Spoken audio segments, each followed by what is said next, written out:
Hello, I'm Ben. Welcome to the channel.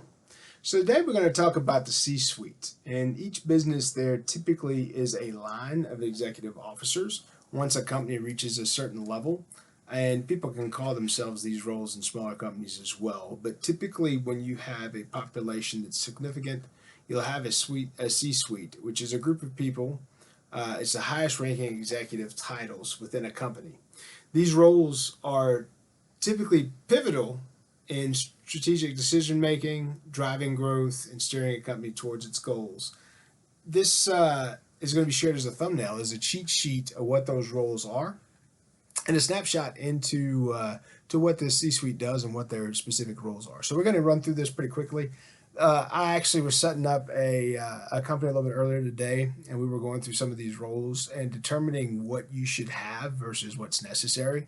Obviously, if you are opening an organization, you're starting on your own, typically smaller is better. So you may expand into these roles moving forward. Maybe you'll have some of these responsibilities maintained and managed at certain sites or at the site level. But ultimately, once you have multiple sites and you've reached a specific point in scaling, it may be a necessary evil to have some of these roles. And in larger companies, it's necessary because these people represent the sustainability of the product, right? And the sustainability of the business. So when you have a business that starts creating these roles, that means there's a strategic line or a strategic thought process that is going to expand and oversee the expansion of the business and the management of profit lines. So the first and foremost is the CEO. We're mostly familiar with that. Most companies have a CEO. That's the Chief Executive Officer.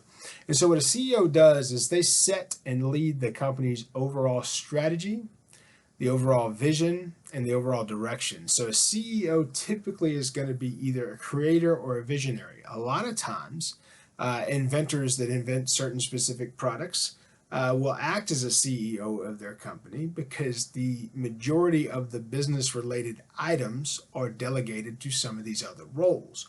So that way you can have someone that's R&D minded acting as a CEO to drive the promotion and process of the product. So that is the role of Chief Executive Officer. They are basically there to make major corporate decisions and oversee the entire organization. And they want to provide vision and leadership to drive growth, innovation, and long-term success. So in that CEO position, these other roles will report to that person, and this person hopefully will be smart enough to delegate and select those roles appropriately so the company can be healthy and have what it needs, but not more than what is necessary. The next is the CFO. That's the Chief Financial Officer. It sounds exactly like what it does. This is your compliance and financial liaison and boss for the whole company. They manage the company's financial health strategies and reporting. The reporting piece is very important. Taxation and those things also go into that reporting. So the CFO has a lot of responsibilities. And if you have a company that is across state lines and is across country lines, then the CFO has to be much more dynamic in what they can manage through that matrix organization. They ensure financial stability, they guide economic decisions, and they manage risks. A lot of business these days has to do with managing risk. All of these positions will do that to a specific point, but the numbers have to make sense, so the CFO is an important role. They oversee the financial planning and risk and accounting, and this drives profitability and growth, and they will rely on other people for cost out options, and we'll get to that. So the CFO oversees that strategy, and these other players give their piece of that. The next is COO. I've been this role in the past. That is the Chief Operating Officer or the Chief Operations Officer. They oversee daily operations, they implement business strategies and drive efficiencies. They ensure efficient and effective operational management and resource allocation so that you lead your people and you manage your assets and money. The COO has to be focused on those two things primarily, to manage your assets and money and lead and develop your people. So that's the main two parts of operating businesses, so that would fall under the COO.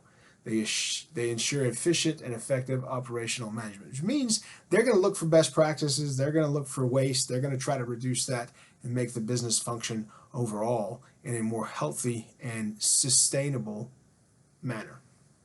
How they enhance productivity, they support strategic goals, and they optimize process. That's what we're talking about in cost out and operational efficiencies. The next role is CIO. That's the Chief Information Officer. This role is an important position because this has a lot to do with overseeing IT systems, internal IT operations, including IT security, data management, data collection, and in different businesses, you have to sustain your data and you have to sustain things for a certain period of time. So knowing the compliance and knowing the legalities around the compliance and sustaining those records falls on this role. So the CIO has to manage and secure the company's technology and the technology infrastructure and the data involved with that technology and infrastructure. And they implement effective IT strategies, they ensure IT efficiency, and they have safeguards that they direct around IT info and proper storage of all of those. So that's your Chief Information Officer. The next is a Chief Human Resources Officer. This person leads employee functions, organizational culture, and talent development. In recent years, you've had other roles come up underneath this Chief Human Resource Officer, and that may be diversity and inclusion, that may be, you name it. There's been several different positions created, but ultimately this is the one that oversees all of that around culture and team support and sustainability. These people obviously work in hand with the COO around sustaining the valuable teammates that the company has in attendance and in participation. This person is to attract, develop, and retain skilled and motivated workforce. And I'll tell you, the most expensive things the majority of businesses go to, and I say the majority, I mean like 90%. There are some businesses that are very heavily inventory levied, so basically their inventory and their sustaining of product to create into finished goods, and depending on how they deliver, that may carry a larger weight, but most companies, your payroll is going to be the most expensive burden on the company. So this role is very important, especially if they were trying to attract and develop and retain skilled people. You want to make sure you're getting the best, and it doesn't do a lot to get the best and not treat them in a way where they stay. So those are both two very opposite sides of the same coin that are extremely important. And this person builds a positive work environment, basically treats employee and pushes employee growth and oversees HR policies. And there are some legalities to that, and we'll talk about a role that handles those more directly here in just a moment. Chief Marketing Officer. This person leads marketing efforts, brand strategy, and customer engagement initiatives. This person might also be over sales programs, and sales and marketing are two different things. I've done a video about that before. This person would be over both of those programs and is expecting to drive business growth through effective marketing and advertising strategies, and well as a sales process with sales professionals that are executing that appropriately. This person builds brand recognition, generates revenue through marketing, and engaging customers. Also, quality has something to do with that, so there are loose lines of reporting where they're going to have to depend on that COO around those parts of the business. You can't sell something as good if it is not. So all these people are reliant upon their counterparts on this list. Next is going to be Chief Revenue Officer. This is a less common role, but it is a necessary role. This aligns all revenue generating processes, strategies, and customer acquisition. This person will work in line with the COO. There will be some ideas around giving money back by reducing waste. Those are called cost out strategies. The CRO is going to be working on the revenue side of that coin to create more revenue opportunities, to consistently grow the company's revenue and streamline sales processes. That sales process, a lot of times, is get to the customer in time. If you want to lose a customer, you leave them without what they need, and that's how you ham that up. So this CRO will be the one that's trying to do that, optimizing sales and marketing strategies for sustained revenue and growth. The key word being sustained. Any company is going to need sustained growth. If growth is cyclical and there's peaks and valleys, that means at times you're going to have inventory on hand. That means at times you're going to have waste from overwork or rework because you're going to have people focusing on those things. So overall, all these people have to optimize their practices to the best of their ability. Next is going to be CTO. This one you don't see much. Typically, a lot of this falls underneath the CIO, the Chief Information Officer, but a CTO is a Chief Technology Officer that directs technological innovation, tech strategy, and digital transformation efforts to keep a company technologically advanced, competitive, and innovative. This person leads tech development, customer-facing initiatives, and tech opportunities. You can see where a lot of that will fall under CIO. CIO is more about tech that engages in the company's operations. The CTO is more around tech to support customers and sell, and if it's a technical product. So that's the idea between the two roles. Next, the CLO, the Chief Legal Officer. That's not something that you hear commonly. Typically, those things will be held under either finance or some type of compliance position. But a CLO is your Chief Legal Officer. They manage legal, regulatory, compliance issues, and corporate governance.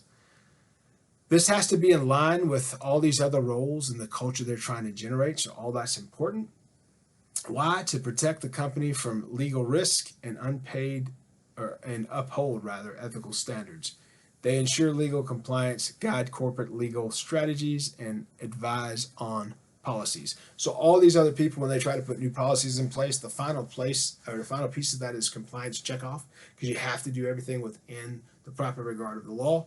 So that's how that works. Hopefully this was useful. Those are 9 of the most common C-suite roles. Obviously different companies have different roles, and there can be more, there can be less, but those are the most common. These typically are people who are going to sit and answer to a board. If it's a publicly traded company, these are the people who are going to be strategically involved on next steps and how a company grows.